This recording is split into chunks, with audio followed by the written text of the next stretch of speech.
Hello dear students, आज का हमारा टॉपिक है reproduction in animals, class 8 chapter 9। और रिप्रोडक्शन इसका मीनिंग होता है process by which produce new individuals, कि एक प्रोसेस जिसमें बनते हैं न्यू इंडिविजुअल्स या फिर हम कहें तो प्रोजिनी। और इस चैप्टर में हम डिस्कस करेंगे टाइप्स ऑफ रिप्रोडक्शन, जिसमें सेक्सुअल एंड एसेक्सुअल, और आगे भी इनके कुछ example. Reproduction it is a process by which parents produce same kind of new offspring और प्रोजेनी, की एक प्रोसेस है और इस प्रोसेस में प्रोड्यूस होते हैं ऑफस्प्रिंग और प्रोजेनी। और इसे डिवाइड करते हैं हम टू पार्ट्स में, one is asexual and second is sexual reproduction. In asexual reproduction one parent involve, कितने पेरेंट्स इन्वॉल्व होते हैं? वन। लेकिन सेक्सुअल रिप्रोडक्शन में इसमें इन्वॉल्व होते हैं टू पेरेंट। और एक इंटरेस्टिंग थिंग ये है कि जब पेरेंट इन्वॉल्व होता है वन, तो इसमें कोई जाइगोट का फॉर्मेशन नहीं होता है, लेकिन सेक्सुअल रिप्रोडक्शन में बनता है zygote. Next difference is one type of gametes are produce, लेकिन सेक्सुअल रिप्रोडक्शन में टू पेरेंट है तो दोनों पेरेंट गैमीट प्रोड्यूस करते हैं और ये टाइप के होते हैं टू टाइप के। The next difference is the progenies, जो प्रोजेनी है new individual, it is A morphological and genetically identical, कि जैसा पेरेंट है ऐसी ही क्या होगी? प्रोजेनी होगी, कंप्लीट आइडेंटिकल कॉपी। या फिर हम कहें तो मॉर्फोलॉजिकल, बाहर से उसकी स्ट्रक्चर कैसी है, जीन लेवल पर सिमिलरिटी हमें इसमें मिलती है, और इस तरह की प्रोजेनी को कहा जाता है क्लोन। लेकिन सेक्सुअल रिप्रोडक्शन में ऐसा नहीं होता है और progenies are not identical to parents. इसका रीजन ये है कि यहाँ पर पेरेंट्स कितने होते हैं? दो, और प्रोजेनी होती है वन। तो इसलिए इसमें दो पेरेंट्स के कैरेक्टरिस्टिक्स इन्वॉल्व होते हैं और इसमें प्रोड्यूस होती है सेम काइंड ऑफ प्रोजेनी। और इसमें प्रोजेनी में आती है कुछ वेरिएशन, और वेरिएशन हमेशा ध्यान दीजिएगा कि जब भी कभी वेरिएशन हो तो ये लीड करता है इवोल्यूशन को। ह्यूमन का इवोल्यूशन एक कंटिन्यू प्रोसेस है और अभी भी इवोल्यूशन हो रहा है। अगर हम बात करें ह्यूमन के इवोल्यूशन की, तो फ्यूचर में क्या हो सकता है कि ह्यूमन की जो हाइट है वो हो सकती है कम, क्योंकि आजकल लोगों का घूमना फिरना हो चुका है बहुत कम। लेकिन जो सबसे ज़्यादा काम में लेता है आइज़ को, तो फ्यूचर में हो सकता है आइज़ की साइज थोड़ी सी और बड़ी हो जाए। अकॉर्डिंग टू टेबल 9.1 यहाँ पर है एनिमल और दूसरे कॉलम में है यंग वन मीन्स प्रोजेनी। तो जैसा कि हमें मालूम है कि ह्यूमन के यंग वंस को कहा जाता है बेबी। इसी तरह से कैट का किटन, डॉग का पपी, बटरफ्लाई का कैटरपिलर, हैन का चिक होता ही है, काऊ का काफ, और फ्रॉग ये रिलीज करता है एग। और हम कह सकते हैं कि एग से बनता है टेडपोल, तो इसका यंग वन होगा tadpole. Our next topic is events of reproduction, और ये हम लर्न करेंगे रिगार्डिंग ह्यूमन, और इसे हम डिवाइड करते हैं कुछ स्टेप्स में। First step is gametogenesis, means male और फीमेल रिप्रोडक्टिव सिस्टम ये बनाता है मेल और फीमेल गैमिट। और इसमें मेल गैमिट हमें मालूम है कि मेल गैमिट को कहा जाता है sperm and female gamete it is called ovum. इसके बाद स्टेप होगी इंसेमिनेशन। इंसेमिनेशन इसमें transfer of sperm in female genital tract, fertilization, fusion of male and female gamete, implantation, attachment of blastocysts with uterine wall for further development, gestation and parturition. Our first point is male reproductive system. It is consist of one pair of testes, two sperm ducts and penis और ejaculatory duct। आप diagram में देख सकते हैं कि ये दो हैं टेस्टिस, ये है sperm duct and this is penis. और टेस्टिस इसका फंक्शन होता है, ये रिलीज करता है स्पर्म्स, मीन्स स्पर्म्स का फॉर्मेशन मीन्स मेल गैमिट जो बनता है वो बनता है टेस्टिस में। और स्पर्म डक्ट्स, ये डक्ट्स स्पर्म को कुछ टाइम के लिए तो करती हैं स्टोर, साथ में ये करती हैं carry from testis to ejaculatory duct.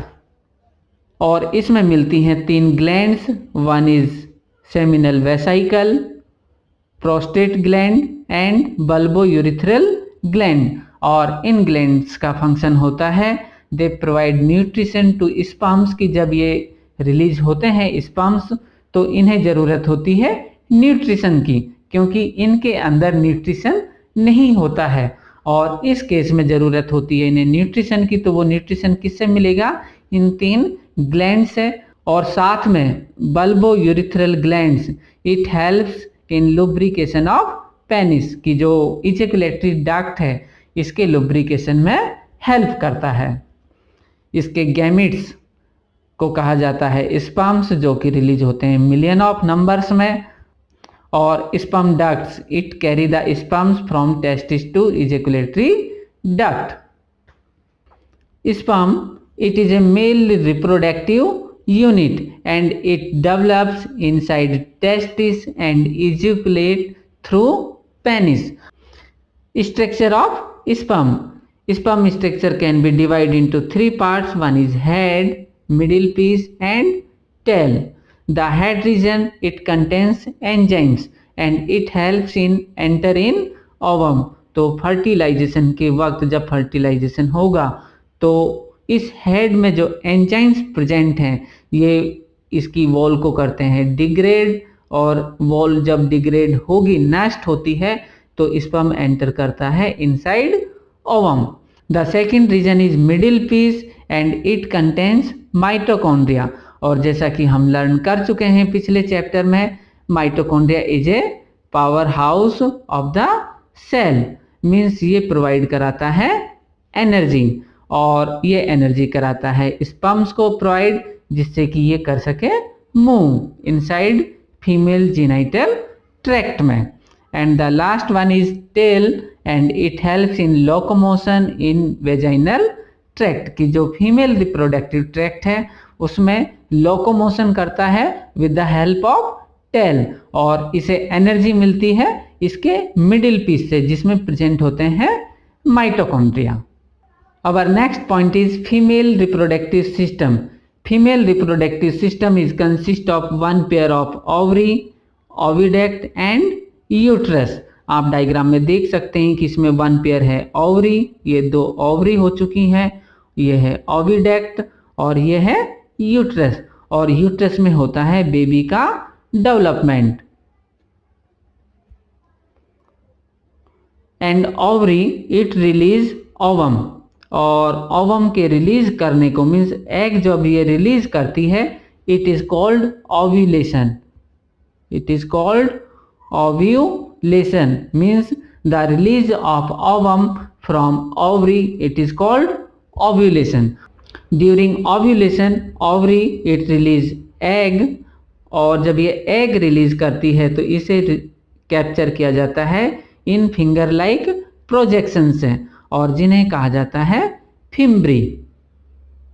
और ये एग यहाँ से निकल कर पहुँचता है फिम्ब्री में, और फिम्ब्री से पहुँचता है ओविडक्ट में।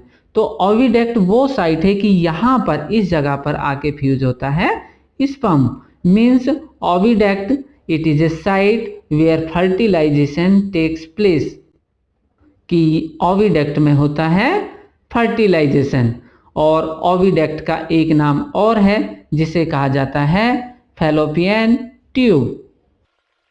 आफ्टर फर्टिलाइजेशन ये बनता है मल्टीसेल्युलर स्ट्रक्चर, और ये इम्प्लांट होता है इनसाइड यूट्रस, और यहाँ पर होता है बेबी का development. In female 1 egg release after the interval of 28 days, और ये होता है अल्टरनेट। इस महीने अगर ओवम रिलीज हुआ है इस ओवरी से तो नेक्स्ट महीने जो ओवम रिलीज होगा वो होगा इस सेकेंड ओवरी से, और इसी तरह से अल्टरनेट ये ओवम रिलीज करती हैं। और इंटरेस्टिंग थिंग ये है कि जो ओवम है, ओवम बन जाते हैं फीमेल में बिफोर बर्थ। अगर फीमेल चाइल्ड है तो उसमें एग जो बने हैं वो उसके जन्म से पहले ही उसमें बन जाते हैं। During puberty after 12 to 30 year age ये रिलीज होते हैं 1 by 1 एग पर मंथ। और next point is fertilization. Fertilization जैसा कि अभी हम डिस्कस कर चुके हैं, it is a fusion of male and female gamete, और इसे कहा जाता है फर्टिलाइजेशन। और ह्यूमन के केस में फर्टिलाइजेशन ये कहाँ होता है? It is occur in oviduct, या फिर हम कहें तो ये होता है फैलोपियन ट्यूब में। आप डायग्राम में देख सकते हैं, यह है एग, इधर से आते हैं इसमें स्पर्म। स्पर्म का जो हेड रीजन है इसमें होते हैं एंजाइम, और इस एंजाइम की वजह से ये एंटर करता है एग के अंदर। और इंटरेस्टिंग थिंग ये है कि ओनली 1 स्पर्म एंटर, कि ऐसा नहीं है कि मन मर्जी से कितने भी स्पर्म एंटर हो जाएं, ऐसा नहीं होता है। ओनली 1 स्पर्म एंटर होता है एग में, और एंटर होने पर यह बनाता है फर्स्ट सेल ऑफ लाइफ, जिसे कहा जाता है जाइगोट। तो यूकैरियोट चाहे कितने भी बड़े क्यों ना हो, मल्टी सेलुलर ह्यूमन बींग जैसे हम हैं, हमारी साइज कितनी भी बड़ी क्यों ना हो, लेकिन हमारा भी जो डेवलपमेंट होता है वो होता है zygote, means from single cell. तो हम कह सकते हैं कि zygote is a first cell of life. Our next topic is internal and external fertilization। नाम से ही हम आइडेंटिफाई कर सकते हैं कि internal fertilization means fertilization takes place inside the female body और मदर, लेकिन external fertilization it is takes place outside the female body. और जब फर्टिलाइजेशन होता है इनसाइड फीमेल बॉडी तो प्रोड्यूस होते हैं लेस नंबर ऑफ गैमिट्स। लेकिन फर्टिलाइजेशन कहाँ होता है? एक्सटर्नल मीडियम में, मीन्स सपोज फर्टिलाइजेशन होता है पानी में, और वाटर के अंदर मेल और फीमेल गैमिट का फ्यूजन होता है काफ़ी रिस्की, तो यहाँ पर प्रोड्यूस होते हैं लार्ज नंबर ऑफ गैमिट्स। इसके अलावा जो प्रोजेनी डेवलप होती है inside mother, it is safe from predators, कि जो प्रेडेटर्स हैं, शिकारी, भक्षक, उनसे अपने बच्चे को बचाती है मदर। लेकिन एक्सटर्नल फर्टिलाइजेशन में ऐसा नहीं होता है, and progeny are not safe from predators. और इंटरनल फर्टिलाइजेशन में there are more chances of survival of progeny, जैसे कि हम। लेकिन एक्सटर्नल फर्टिलाइजेशन में there are less chances of survival of progeny की, क्योंकि प्रोजेनी बनती है पानी में, और वाटर में ओपन जो प्रोजेनी है उसे कोई भी प्रेडेटर खा सकता है। एक इंपॉर्टेंट क्वेश्चन कि why do fish and frog lay eggs in hundreds, की जो फिश है या फिर हम कहें तो फ्रॉग, ये 100 ऑफ एग्स क्यों रिलीज करते हैं, जबकि हैन ये ले करती है ओनली 1 और few egg at a time. तो इसका सिंपल सा रीजन है कि फिश और फ्रॉग इसमें होता है एक्सटर्नल फर्टिलाइजेशन, और इंटरनल फर्टिलाइजेशन का एग्जांपल हम दे सकते हैं एनिमल्स, और एनिमल्स में human and other mammals like cow, dog, buffalo, donkey, monkey etcetera. और next point is development of embryo. तो पिछली स्लाइड में हमने डिस्कस किया था कि ओवरी, इसमें होता है ओव्यूलेशन, और ओव्यूलेशन से रिलीज होता है ओवम, और ओवम के रिलीज होने पर फर्टिलाइजेशन होगा, और फर्टिलाइजेशन होने पे बनता है जाइगोट। इसके बाद जाइगोट में होते हैं कंटिन्यूअस डिवीजन, और डिवीजन होने पर बनती है बॉल ऑफ सेल्स, और इस बॉल ऑफ सेल्स को कहा जाता है मोरोला, और इसमें होते हैं 8 to 16 सेल, और 8 to 16 सेल के बाद में इसमें अगेन डिवीजन होते हैं, तो 16 से होते हैं 32 सेल, और जैसे ही ये 32 सेल्ड बनते हैं तो ये इम्प्लांट होता है यूट्रस में, मीन्स ये अटैच होता है यूट्रस में, और इसे कहा जाता है इम्प्लांटेशन। तो इसे हम लर्न कर सकते हैं डायग्राम बेस्ड स्टडी से। तो यह है ओवरी, ओवरी से में होता है ओव्यूलेशन, ओव्यूलेशन में रिलीज हुआ ओवम, और ओवम के रिलीज होने पे बनता है जाइगोट, और ये जाइगोट कहाँ पर बनता है? ओविडक्ट में, क्योंकि ओविडक्ट में होता है फर्टिलाइजेशन। और ओविडक्ट में डिवीजन होने पर जाइगोट में डिवीजन होगा, तो जाइगोट कैसा है? सिंगल सेल है। डिवीजन होने पे कितने सेल्स बने? 2 से कितने बने? 4, और 4 से 8। तो इस कंडीशंस को कहा जाता है मोरुला, कि अभी हमारे पास में क्या बना है? ये बना है morula, 8 to 16 cell.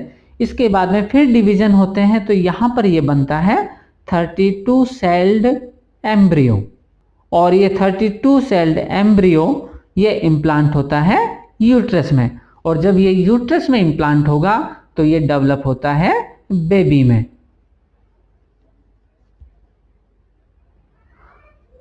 Our next step is fetus development and parturition। तो हमने अभी तक लर्न किया है कि एम्ब्रियो बनता है, और एम्ब्रियो बनने पर ये इम्प्लांट होता है यूट्रस में। इसके बाद इस एम्ब्रियो में होते हैं कंटिन्यू डिवीजन, और डिवीजन होने पर बनती है न्यू सेल्स, मीन्स इसकी बढ़ती है साइज, और जब साइज इंक्रीज होगी तो इस एम्ब्रियो में डेवलप होते हैं कुछ body parts like hands, leg, head, eyes, year etcetera, और इन बॉडी पार्ट्स के अपीयर होने पर इसे कहा जाता है फीटस। तो लर्नर्स ध्यान दीजिएगा कि एम्ब्रियो और फीटस में होता है डिफरेंस, कि एम्ब्रियो में कोई भी बॉडी पार्ट्स दिखाई नहीं देता है, लेकिन फीटस में डेवलप होते हैं कुछ body parts inside mother body. और इसके बाद जब डेवलपमेंट होता है कंप्लीट, तो जो डेवलपमेंट है फीटस डेवलपमेंट, इसमें टाइम लगता है 9 मंथ 10 डेज की लगभग 280 डेज। तो 280 डेज जो बेबी है वो रहता है इनसाइड मदर वॉम्ब, और आफ्टर 280 डेज फीटस का होता है बर्थ, और birth of baby it is called parturition. In chick after fertilisation इसमें डेवलप होता है कुछ प्रोटेक्टिव लेयर्स, और ये प्रोटेक्टिव लेयर बनी होती है कैल्शियम कार्बोनेट की, जिसे कहा जाता है एग सेल। और ये एग सेल होता है काफ़ी हार्ड, और जब ये डेवलप हो जाता है तो finally egg lays by birds, और इसमें लगता है लगभग 2 to 3 weeks to develop into chick. So hen sitting on egg to provide sufficient warm, ये प्रोवाइड कराते हैं सफिशिएंट वार्म, मीन्स एक स्पेसिफिक टेम्परेचर, जिससे कि जो एग है इससे डेवलप हो baby. Our next topic is test tube baby programme और इन विट्रो फर्टिलाइजेशन। टॉपिक को शुरू करने से पहले हम आपको बताते चलें कि हमारी सोसाइटी में बहुत सारे इनफर्टाइल कपल हैं, और इनफर्टाइल का मीनिंग यह है कि they are unable to produce baby, अर्थात इनके घर में बेबी पैदा नहीं हो सकता है कुछ प्रॉब्लम्स की वजह से। तो इस टेक्निक के थ्रू काफ़ी हद तक इस प्रॉब्लम को सॉल्व किया जा चुका है।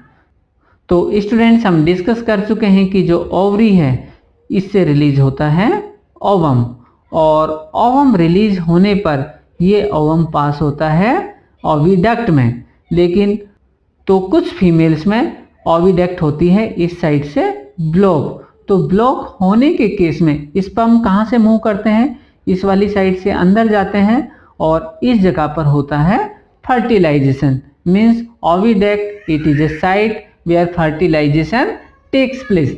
तो फर्टिलाइजेशन इस केस में नहीं हो पाता है, क्योंकि जो ओवरी है अगर ये ओवम भी रिलीज करती है तो भी ये आगे पास नहीं हो पाता है। तो इस प्रॉब्लम को सॉल्व करने का एक सिंपल सा तरीका है कि ये जो फीमेल है इट प्रोड्यूस ओवम कि ये क्या करती है, ओवम को प्रोड्यूस करती है और बेबी को डेवलप करने की पूरी जो ऑप्टिमम कंडीशंस हैं वो भी इसके पास में अभी प्रेजेंट में है। लेकिन प्रॉब्लम क्या है, problem is only for fertilization, की इसमें फर्टिलाइजेशन नहीं हो पा रहा है। और कभी कभी क्या होता है कि कुछ फीमेल्स में ovaries are unable to produce ovum. तो इन दोनों ही केसेस में हम करते क्या है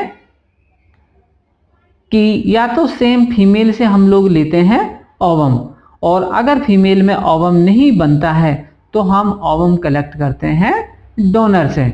तो डोनर से तो चलो हमने ओवम लिया और इस ओवम को हम क्रॉस कराते हैं स्पर्म के साथ, और स्पर्म लिया जाता है इनके हस्बैंड से, और इन दोनों ओवम और स्पर्म का कराया जाता है फर्टिलाइजेशन। और fertilization takes place in test tube. कहाँ पर होता है, टेस्ट ट्यूब में होता है। केवल फर्टिलाइजेशन होगा और फर्टिलाइजेशन के बाद में क्या बनता है, जाइगोट। चलो ठीक है, जाइगोट बना, फर्स्ट सेल ऑफ लाइफ, और जाइगोट से बनता है एम्ब्रियो। और एम्ब्रियो कितना होगा, 32 से लेके 64 सेल्ड एम्ब्रियो। तो जैसे ही एम्ब्रियो बनता है 32 से 64 सेल्ड, तो इस एम्ब्रियो को इम्प्लांट कर दिया जाता है यूट्रस में, और यहाँ पर होता है बेबी का डेवलपमेंट। कभी कभी क्या होता है कि male are unable to produce sperm, कि मेल है जो स्पर्म का प्रोडक्शन नहीं कर पाता है। तो इस केस में भी हम करते क्या है कि स्पर्म लेते हैं डोनर से, ओवम लिया जाता है मदर से, और इन दोनों का फर्टिलाइजेशन कराते हैं लैब में, मीन्स टेस्ट ट्यूब में। और जब टेस्ट ट्यूब में फर्टिलाइजेशन होगा तो डेवलपमेंट होता है किसका, जाइगोट और एम्ब्रियो का।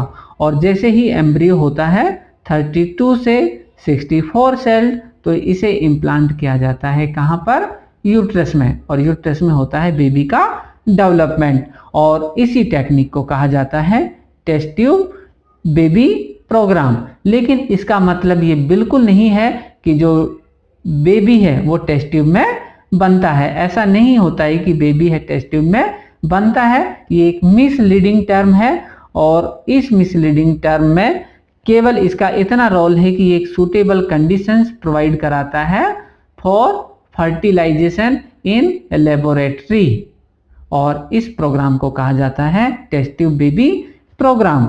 और इन विट्रो फर्टिलाइजेशन का मीनिंग यह है कि fertilization takes place outside body. कहाँ पर होता है, आउटसाइड बॉडी, और it is called in vitro fertilization. की जो मेल और फीमेल गैमिट है वो फ्यूजन होना कहाँ चाहिए था, उनका फ्यूजन होना था इस ओविडक्ट में, लेकिन फ्यूजन कहाँ होता है, टेस्ट ट्यूब में। तो इसे कहा जाता है इन विट्रो फर्टिलाइजेशन। और टेस्ट ट्यूब में फर्टिलाइजेशन होने की वजह से इस तरह के बेबी को कहा जाता है टेस्ट ट्यूब बेबी। और ये एक गवर्नमेंट का प्रोग्राम है जिसे कहा जाता है टेस्ट ट्यूब बेबी प्रोग्राम।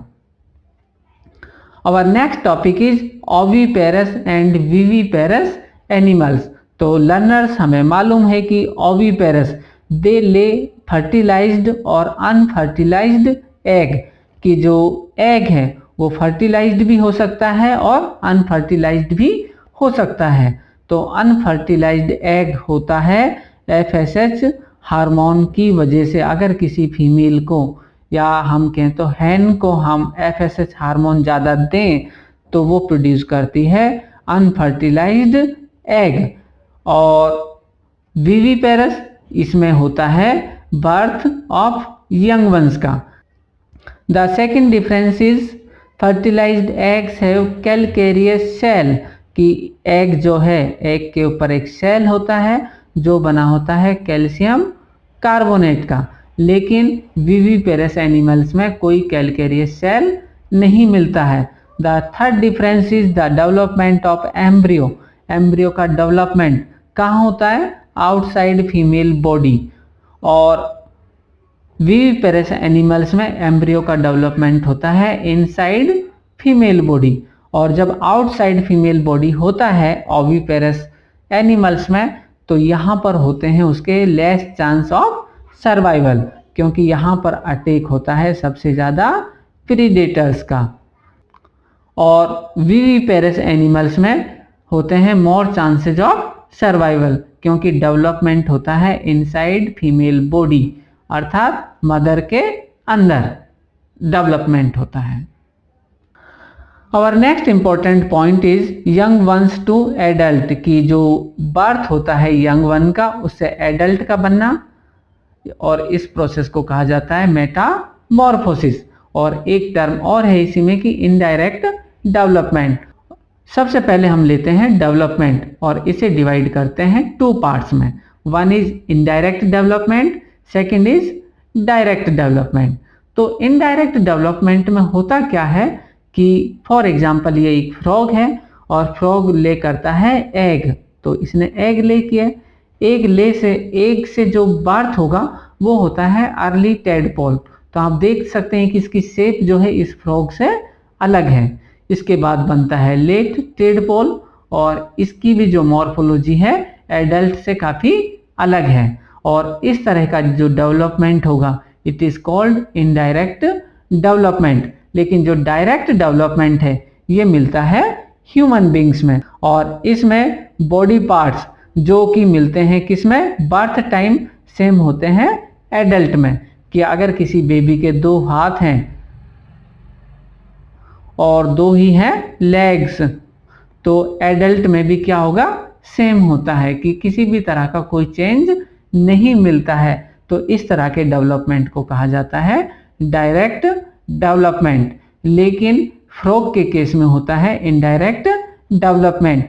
इसीलिए the transformation of larva into adult through drastic changes, की बहुत सारे चेंजेस आते हैं और इसे कहा जाता है Metamorphosis. And Metamorphosis also observe in other insects like silk worm. ये ले करता है एग से बनते हैं लार्वा, कैटरपिलर, प्यूपा, और इससे फाइनली डेवलप होता है adult. Budding in hydra, it is a example of asexual reproduction. ये एक हाइड्रा है जो मिलता है पानी में, मीन्स एक्वेटिक है, और साथ ही में एक्वेटिक के साथ साथ कैसा है, ये माइक्रोस्कोपिक है। So we can't see it through naked eyes. तो आप डायग्राम में देख सकते हैं कि ये है इसके टेंटाकल्स, और ये टेंटाकल्स हेल्प करते हैं अटैचमेंट में, अटैचमेंट विद सरफेस। हाइड्रा में बनती है आउटग्रोथ। आप देख सकते हैं कि एक आउटग्रोथ है, और ये आउटग्रोथ बनती है रिपीटेड सेल डिवीजन से, कि इसमें होते हैं कंटिन्यूस सेल डिवीजन। तो एक आउटग्रोथ बनती है जिसे कहा जाता है बल्जेस, और फाइनली ये डेवलप होती है बर्ड्स में। और इस बर्ड्स की एक प्रॉपर्टी यह है कि जब ये बर्ड अलग होती है पेरेंट प्लांट से, then it develops new individual. और ये एक मेथड है रिप्रोडक्शन का इन हाइड्रा, और इसी तरह का कुछ मेथड मिलता है ईस्ट में जो कि एक फंजाई है। Our next example of binary fission in amoeba. तो अमीबा की शेप होती है इर्रेगुलर। तो आप देख सकते हैं कि यह है एक इर्रेगुलर अमीबा, और इस अमीबा में यह है इसका साइटोप्लाज्म, और अंदर एक डार्क स्ट्रक्चर है, यह है इसका न्यूक्लियस। तो सबसे पहले डिवीजन होता है न्यूक्लियस का, इसके बाद डिवीजन होता है साइटोप्लाज्म का, और इसके बाद में बनती है 2 डॉटर अमीबा, और इस तरह के डिवीजन को कहा जाता है binary fission. Our next topic is story of Dolly the clone. Clone जैसा कि हम लर्न कर चुके हैं, क्लोन ये मिलता है एसेक्सुअल रिप्रोडक्शन में। और क्लोन में होता क्या है, क्लोन में होता है morphologically and genetically identical progeny, की जो प्रोजिनी है वो मॉर्फोलॉजिकली और जेनेटिकली कैसी होती है, आइडेंटिकल होती है। अब सवाल आता है कि ऐसा कैसे हो सकता है। तो आपको बताते चलें कि the first clone mammal Dolly ship ये डेवलप की थी इयान विल्मट एंड हिज कलीग्स और उसके साथियों ने इन रॉसलिन इंस्टीट्यूट एडिनबर्ग स्कॉटलैंड। और डॉली जो क्लोन है, शिप का क्लोन है, और ये बर्थ हुआ था इसका 5 जुलाई इन 1996। तो इसको डेवलप करने का एक सिंपल सा मेथड है कि इन्होंने एक लिया सेल, और ये सेल था डिप्लॉयड 2n, और एक सेल लिया इन्होंने एग सेल, और ये था हैप्लॉइड, मीन्स यहाँ पर है ये एग सेल और यहाँ पर है ये डिप्लॉयड सेल। और ये डिप्लॉयड सेल कहाँ से लिया? ये लिया इन्होंने मेमोरी ग्लैंड से। अब इन्हें जस्ट करना क्या था? इन्हें बनाना था जाइगोट। तो जाइगोट बनाने के पीछे सिंपल सा एक लॉजिक था कि जो एग है इसके न्यूक्लियाई को करना था रिप्लेस, किससे? मेमोरी ग्लैंड के न्यूक्लियाई से। तो इन्होंने इसको किया आसानी से रिमूव, और रिमूव करने पर इन्होंने इस न्यूक्लियस को क्या इसमें इंसर्ट, और एग न्यूक्लियस को कर दिया यहाँ से रिमूव। तो अब ये क्या बना? It act as a zygote. तो ये किसकी तरह एक्ट करता है? जाइगोट की तरह। और जैसा कि हमें मालूम है कि जाइगोट से बनता है एम्ब्रियो, और एम्ब्रियो जब बनता है तो एम्ब्रियो फ्रॉम 16 to 64 सेल्ड। तो जैसे ही ये होता है 16 से 64 सेल्ड का, तो इसे इम्प्लांट करते हैं यूट्रस में, और यूट्रस में इम्प्लांट करने पर इससे डेवलप होता है क्लोन बेबी। और इस तरह से हम चाहें तो ह्यूमन का भी क्लोन आसानी से बना सकते हैं, या किसी अदर एनिमल्स का।